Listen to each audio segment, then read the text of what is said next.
오늘 이야기는 여러분 그 유명한 노아 홍수 이야기입니다. 여러분 노아의 홍수 사건이 왜 일어났을까요? 우리가 지금 창세기 여행 10번째 시간을 보내고 있는데 여러분 지난 시간 모든 이야기를 관통하는 주제가 혹시 무엇일지 그 키워드가 혹시 생각이 나십니까? 무엇이었냐면 결코 넘어서면 안 될 경계, 죄였죠. 선악과를 따먹은 죄, 그리고 아벨을 죽인 가인의 죄, 천상의 존재가 땅의 존재와 섞여 만들어진 네피림의 죄. 그러니까 이 죄들이 노아 홍수가 일어난 결정적인 원인이 되었습니다. 자, 5절을 한번 읽어볼까요? 5절 한번 읽어보겠습니다. 주님께서는 사람의 죄악이 세상에 가득 차고 마음에 생각하는 모든 계획이 언제나 악한 것뿐임을 보시고서. 자, 이 말씀, 자 마지막 문장 보면은 주님께서 보시고서 이렇게 표현이 됐죠. 하나님께서 이렇게 보신 겁니다. 하나님의 마음을 잘 읽기 위해서 여러분 이 보았다라는 이 말을 한번 생각을 한번 해볼게요. 보았다, 본다 라는 말이 무슨 말일까요? 무엇일까요? 우리 그 교회 주일학교 어린이들이 교회에서 아주 잘 놀죠.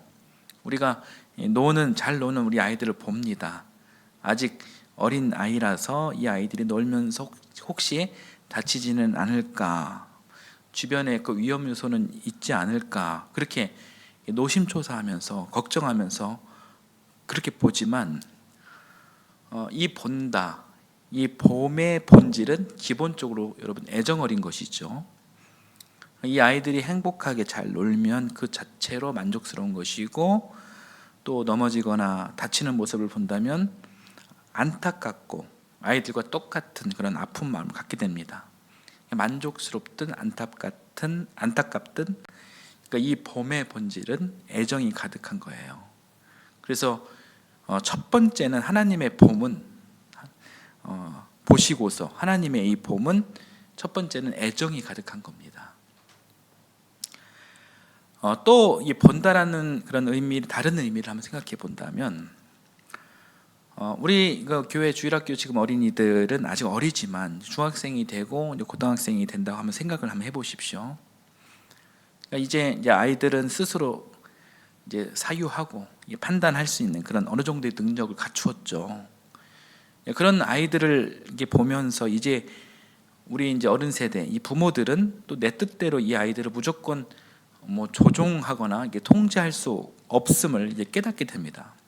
자연스럽게 이제 이 아이들과 이제 거리감이 생기게 되는 것이죠. 우리가 이 자유의지를 갖고 살아가는 아이들을 보면서 자꾸 참견하고, 그러니까 매사 이런 사춘기인 아이들한테 매사 반가운 척, 또 이렇게 막 보호하려는 그런 행동, 이런 행동들을 하면은 이 아이들의 입장에서는 그게 하나의 굉장한 스트레스가 될 수 있는 것이죠.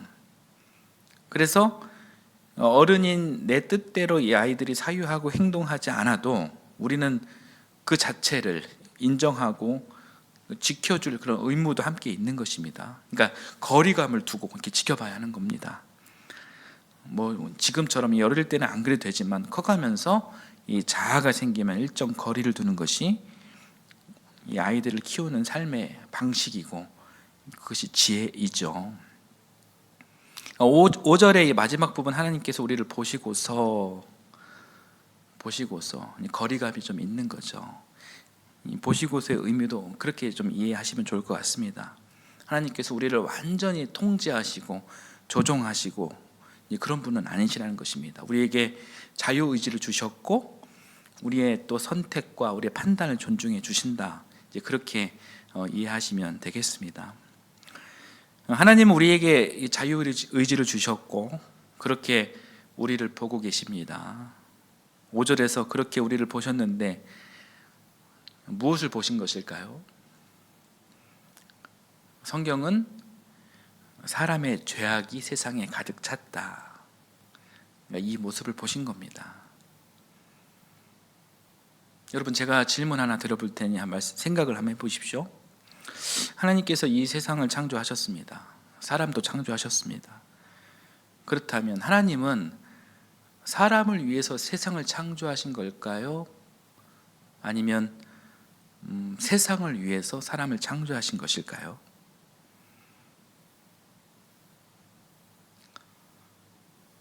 이 개념을 우리가 이제 정확하게 좀 짚을 필요가 있어요. 그러니까 인간 중심적인 생각을 하자면 사람을 위해 세상을 창조했다. 이것이 맞겠죠. 그러나 창세기 2장을 잘 읽어보면 인간 중심적 창조가 아니라 세상을 위해 사람을 창조하셨다. 이렇게 분명하게 이야기하고 있습니다. 더 정확하게 말하자면 하나님께서는 이 천하 만물을 다 창조하시고 사람을 그 일부로 창조하신 거예요. 그리고 특별한 지음을 받은 사람에게 이 세상을 돌봐라. 돌봄의 사명을 주신 것입니다. 이것이 성경 이야기예요. 성경의 원리예요. 창조의 원리예요.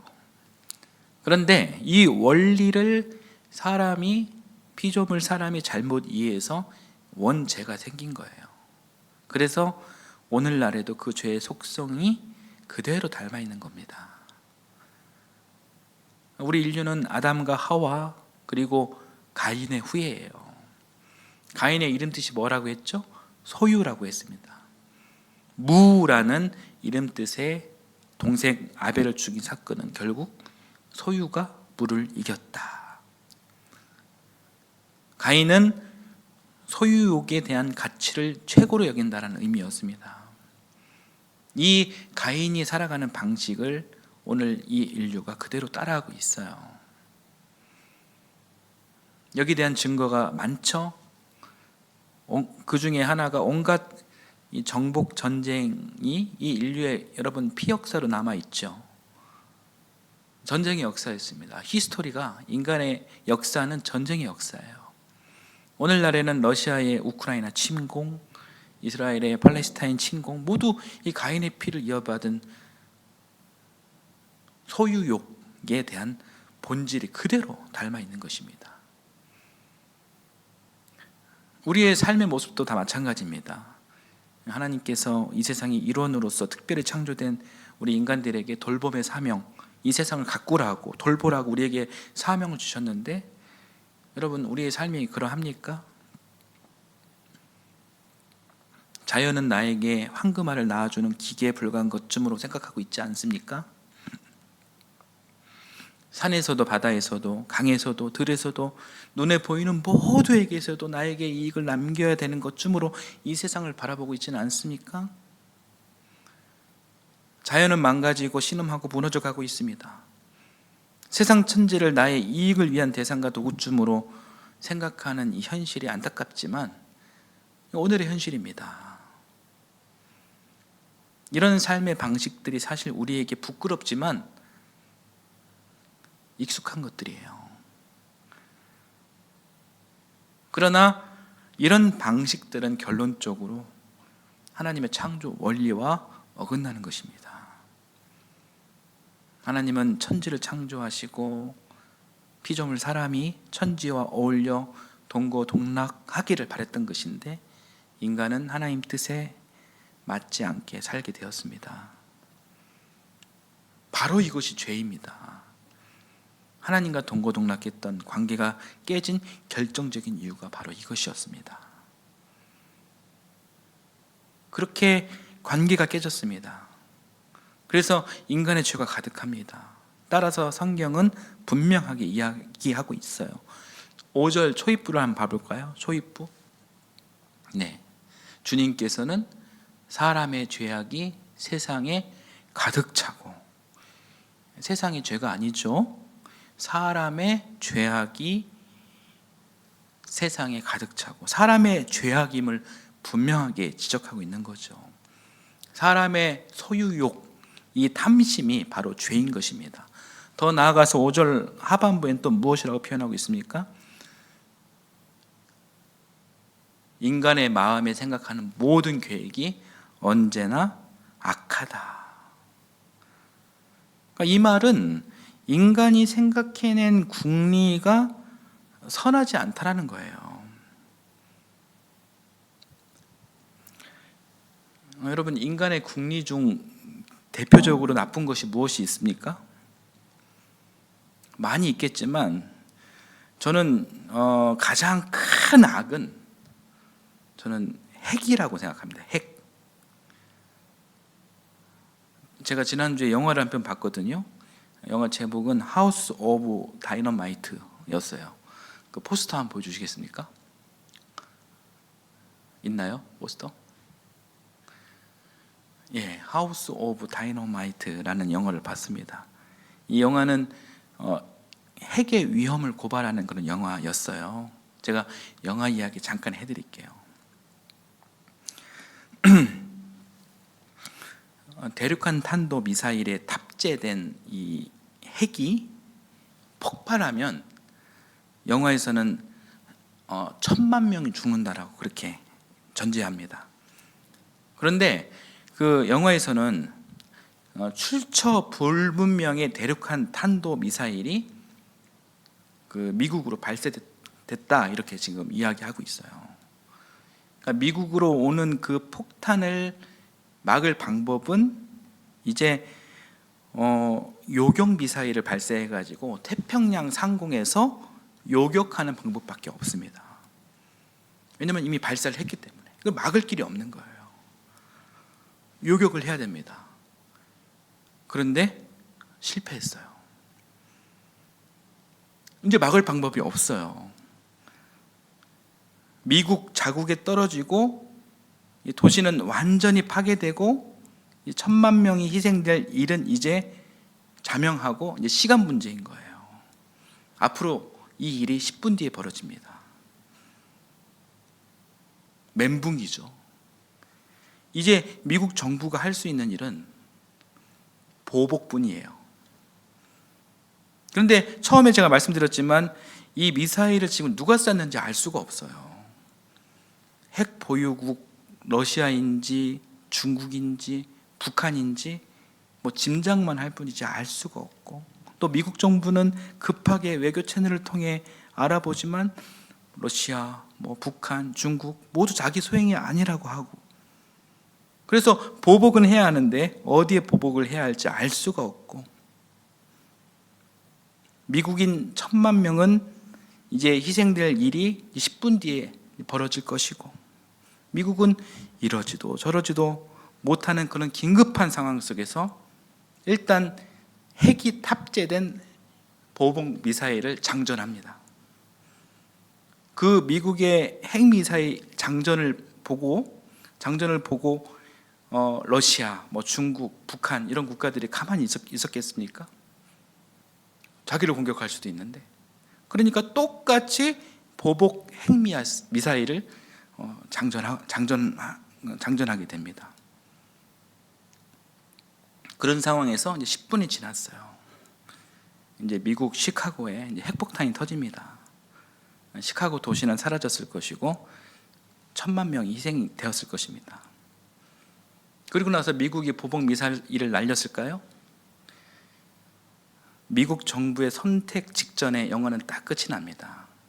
그러니까 마지막은 관객들 상상의 영역으로 이렇게 남겨놓은 거죠. 아마 결론은 자명했을 것입니다. 발사하지 않으면 미국은 회생할 수 없는 국가로 추락할 것이고, 발사하면 이제 핵전쟁이 되는 거겠죠. 그러면 이 지구가 이제 회생할 수 없는 그런 지경에 이르를 것입니다. 전 인류의 멸망이 찾아온다는 것이죠. 그래서 영화 제목이 하우스 오브 다이너마이트, 그러니까 집의 폭탄이란 뜻이에요. 폭탄의 집.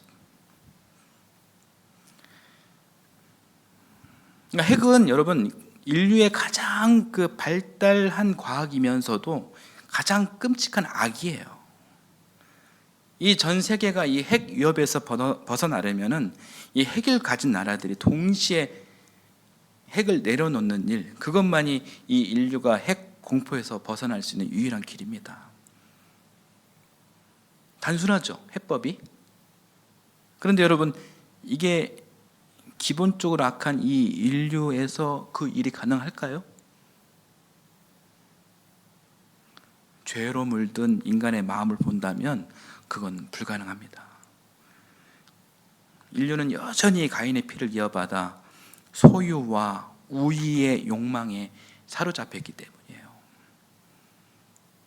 여러분, 핵만 그런 것이 아니에요. 오늘날 또 다른 하나님 없는 인간의 궁리가 이 세상을 지배하고 있죠. 바로 그것이 무엇이냐면 기술의 신이라 불리는 인공지능, AI, 그리고 로봇이에요.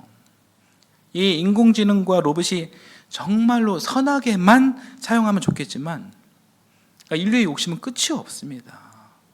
그래서 그 안에는 정말로 두려운 현실이 숨어 있는 거예요. 오늘 시간 관계상 다 다루지는 못하지만 이 첨단 과학의 출현을 과연 이 공공의 선으로 볼 수 있을까? 깊이 한번 우리가 생각해 볼 만한 문제입니다. 사람이 생각하고 궁리한 일들이 바로 이러한 것들입니다. 이외에도 엄청 많죠. 하나님께서는 사람을 만들면서 창조하시면서 공공선을 행하라고 그런 방식으로 이 세상을 가꾸라고 말씀하셨는데 인류는 선악과를 따먹고 허물을 소유로 자꾸 채우고 네피림이 되어 공공의 선을 파괴하는 그런 지경에 이른 것이죠. 이것이 바로 피조물로서 반드시 넘지 말아야 하는 그런 죄라는 것입니다. 이 모습을 바라보시는 하나님의 마음이 어떠했을까요? 오늘은 이 하나님의 마음을 한번 우리가 느껴봤으면 좋겠습니다. 6절을 한번 읽어볼게요. 같이 한번 읽어보겠습니다. 땅 위에 사람 지으셨음을 후회하시며 마음 아파하셨다. 여러분, 이 6절 말씀에 한번 집중해 보십시오. 이 마음이 지금 하나님의 마음이에요. 여러분, 이 마음을 한번 느껴보십시오. 그렇게 세상을 창조하시고 토부를 7번이나 외칠 정도로 그렇게 좋아하셨는데 6장에 이르러서 하나님께서 사람 지으심을 후회하셨다. 마음 아파하셨습니다. 자, 7절 말씀도 계속해서 한번 보겠습니다. 같이 읽겠습니다. 주님께서는 탄식하셨다. 내가 창조한 것이지만 사람을 이 땅 위에서 쓸어버리겠다. 사람뿐 아니라 짐승과 땅 위를 기어다니는 것과 공중의 새까지 그렇게 하겠다. 그것들을 만드는 것이 후회가 되는구나. 또다시 7절에서 후회가 되신다 이런 말씀을 하셔요. 성경에서 이렇게 반복되는 이야기는 여러분 의미가 있는 거예요. 큰 의미가 있어요. 정말로 그렇게 가슴 아파하시고 정말로 후회하시고 정말로 탄식하셨다는 것입니다. 죄 짓고 악에 빠져 있는 이 자식들, 인간들의 모습을 보며 다 쓸어버리겠다 말씀하시고 심지어는 아무 죄 없는 짐승과 새까지도 다 없애시겠다라고 합니다. 하나님의 이 마음이 지금 굉장히 격앙되어 있습니다. 왜요? 죄에 빠진 인간들의 모습이 구제불능이기 때문에 그렇습니다. 그 죄 때문에 이 세상이 토부가 망가지고 있으니 후회하신 것입니다. 자, 계속해서 8절을 또 한번 보겠습니다. 같이 읽겠습니다. 그러나 노아만은 주님께 은혜를 입었다.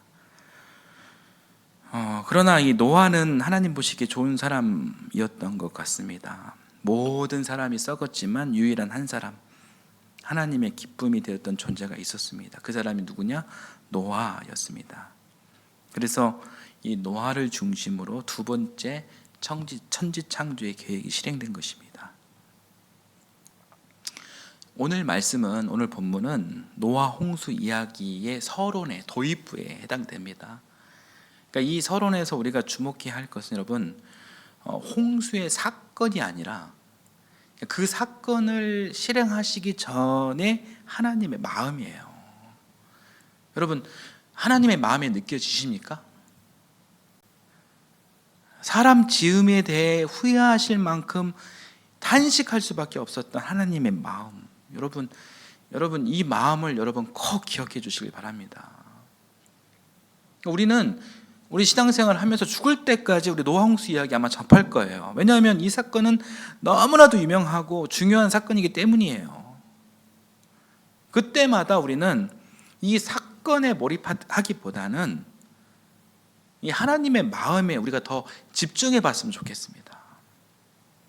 노아홍수 이 사건이 과학적으로 뭐 증명이 되냐 못하냐 뭐 이런 것들에 목숨 거는 기독교인들이 있는데 뭐 그런 것이 뭐가 이렇게 중요하겠습니까? 성경에서 말하는 바는 그 사건, 중요하게 말하는 바는 그 사건이 아니에요. 우리의 사건이 우리의 기억이 그 사건에 집중되어서 그렇지 사실 그 사건은 크게 중요한 일이 아닙니다. 정말로 중요한 것은 그 사건 직전에 있었던 우리 신앙의 대상이신 하나님의 마음이에요. 이 하나님의 마음을 먼저 읽고 노아홍수 사건, 구원의 방주, 이것을 보는 것이 우리 신앙에 절대적으로 유익합니다. 여러분, 구원의 방주는 교회죠. 그러나 이 하나님의 마음에 대한 이해 없이 이 구원의 방주를 바라본다면 우리 신앙에 정말 치명적인 오류를 범하게 됩니다. 그것이 교회에 대한 잘못된 교회론이에요. 그러니까 많은 사람들이 여러분 뭐 교회는 교회 안은 성, 뭐 교회 밖은 속, 교회는 깨끗하고 이 세상은 더럽다 이렇게 그 성속 이원론 그런 신앙에 익숙해져 있죠. 그러나 여러분 이것은 복음적 관점이 아니라 이것은 인간이 만든 이원론, 울타리예요. 여러분 우리 늘푸른 하이교회는 성속 이원론 같은 그런 교회론을 거부하는 교회입니다. 만약 여러분 가운데 그런 생각이 있다면 오늘 이 말씀을 통해 그 생각을 바꿔주시기를 부탁드립니다. 왜냐하면 그런 이원론적 신앙은 이 세상과 소통하지 못하게 하고 하나님의 마음이 이 세상으로 흘러가는 길을 막기 때문입니다. 교회는 세상을 등지고 세워진 요새가 아니라 이 세상 한가운데 세워진 하나님의 사랑의 방주입니다. 여러분 오늘 말씀 한번 정리를 해보겠습니다. 우리는 오늘을 살면서 여러분 수많은 사람들을 만나게 될 것입니다. 만나고 있습니다. 신앙인인 여러분께서 적극적으로 모든 사람들과 먼저 친절한 친구가 되어 주십시오. 그 사람이 종교가 있든 없든 크리스천이든 아니든 상관이 없습니다. 중요한 것은 모두가 하나님께서 지으신 가장 고귀한 피조물이다라는 것을 인정하는 것입니다. 그리고 이 세상 속에서 함께 살아가는 이 삶의 가치를 깨닫는 일입니다. 여러분 이것이 하나님의 마음을 기억하는 신앙의 모습이에요. 하나님의 마음 안에는 천하 만물이 있고 그 안에 우리 인간도 있습니다. 그러나 우리의 욕심 때문에, 우리의 편견 때문에, 우리의 오해 때문에, 나 중심적인 관점 때문에 그 천하 만물이 신음하고 있어요. 그래서 하나님은 지금도 아파하십니다. 사랑하는 여러분, 오늘 이 말씀에 여러분 울림이 있다면 지금 우리 경주에서 지금 에이펙 정상회의가 지금 진행하고도 있죠. 앞으로 이 전 지구적인 그런 화제들, 자연 환경에 대한 이야기, 또 세계 평화에 대한 이야기, 남북 문제 이야기, 또 가난하고 억울한 이웃에 대한 이야기, 이 교회 밖에 세상에 대한 관심을 여러분 더 이렇게 품으시길 바랍니다. 그것이 하나님께서 원하시는 우리가 할 수 있는 이 보편적 공공의 선을 실천하는 길이에요. 노아의 방주가 심판 속에서도 생명을 품었던 것처럼 오늘의 교회는 이 세상 속에서 여전히 하나님의 마음을 품는 이 사랑의 방주가 되어야 합니다. 교회는 이 구원의 기쁨에 머무는 그런 공동체가 아니라 하나님의 아픔과 긍휼을 품고 이 세상을 향해 나아가는 공동체가 되어야 합니다. 십자가의 주님이 그러하셨듯 교회는 이 세상 속으로 내려가 아파하고 또 품고 또 위로하고 격려하고 또 회복시키는 이 하나님의 손길이 되어야 합니다. 그때 비로소 이 교회는 방주가 아니라 이 복음의 현장이 되는 것입니다. 사랑하는 여러분, 오늘 이 하나님의 마음을 여러분 기억해 주십시오. 이 탄식하는 이 하나님의 마음을 아는 사람으로 무너져가고 죽어가고 쓰러져가는 이 세상 속에서 이 복음을 전하며 무너진 곳마다 하나님의 생명을 세워가는 은혜의 사람, 참된 복된 예수 그리스도의 사람으로 살아가시는 여러분 되시기를 주님의 이름으로 축원합니다. 아멘. 사랑의 하나님, 오늘 말씀을 통해 하나님의 마음을 다시 봅니다. 세상을 위해 사람을 지으시고 돌보라 하셨건만 우리는 소유와 욕심으로 이 세상을 파괴하며 살았습니다. 핵과 전쟁, 그리고 인간의 교만한 궁리로 주님의 아름다운 이 피조 세계를 병들게 한 우리의 죄를, 인류의 죄를 주여 용서하여 주옵소서. 사람 지으셨음을 후회하시며 마음 아파하셨다 하신 주님의 이 탄식 앞에서 우리는 고개를 숙입니다. 그럼에도 심판보다 큰 하나님의 은혜를 바라봅니다. 하나님, 오늘 우리를 노아처럼 은혜 입은 자로 세워주시고 이 시대의 교회가 세상을 떠난 방주가 아니라 세상에 들어가 세상 속에서 주님의 그 사랑, 세상을 사랑하시되 끝까지 사랑하신 예수 그리스도의 그 끝사랑을 흘려보내는 그런 거룩한 방주가 되게 하옵소서. 무너진 자리마다 주님의 손길로 회복시키는 복음의 교회로 세워주옵소서. 심판보다 크신 하나님의 마음을 품고 세상 속으로 나아가 생명을 세우는 거룩한 그리스도의 사람으로 살아가게 하옵소서.